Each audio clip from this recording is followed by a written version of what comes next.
halkani waa xarunta Daaru Taqwa ee magaalada Burco. Maalin kasta waxa isugu yimaada kumanaan ka mid ah shacabka Burco oo daawo u soo doonta. Waxa ku sugan goobtani sheekha caanka ah ee Cali Cabdiraxmaan oo ku magac dheer Cali Makulli oo dadka ku dabiiba Qur'aanka iyo Sunnaha isla markaana muddooyinkii u dambeeyay ku sugnaa xarunta gobolka Togdheer ee magaalada Burco.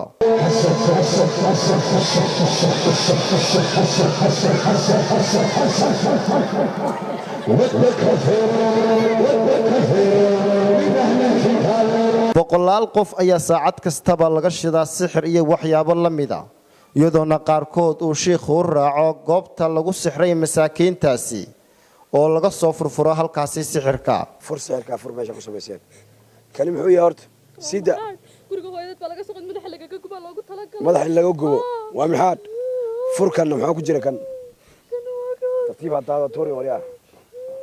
muxuu yahay dhagaheedii ugu qabateen furka kalena تبيعديو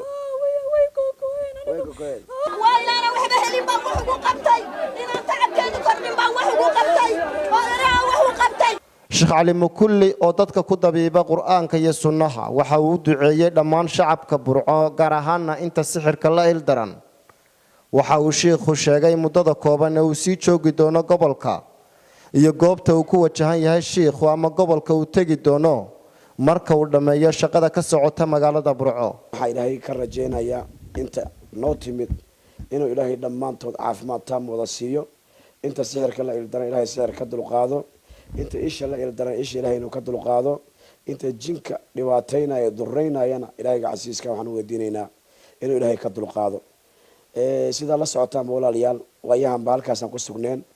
waxaan rajeynaynaa biidmillaahi baari Ilaahay hadduu noo soo fudeeyo maalinta khamiista ah ayaan ku ekeen doonaa magaalada Burco sii joogisteeda Qur'aan saarkeeda biidmillaahi baari waxaan ku wajahnaa biidmillaahi baari gobolka Sanaag gaar ahaan magaalada Baran baan aadi doonaa biidmillaahi baari waqti yar oo kooban ayaama yar oo kooban insha Allah biidmillaahi baari baan siin doonaa hadduu Ilaahay nafti inoo daayo Ilaahay idakiisa dadkan garanaysa dhammaan waxaan u rajeynayaa inuu Ilaahay wada caafiyo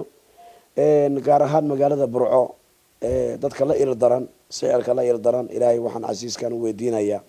inuu Ilaahay guryahooda waxa uga jira Ilaahay ka dulqaado oo ka soo saaro Ilaahay u rajeynayaa biidmillaahi baari Xabiib Ciga Xasan Hon Cable TV magaalada Burco.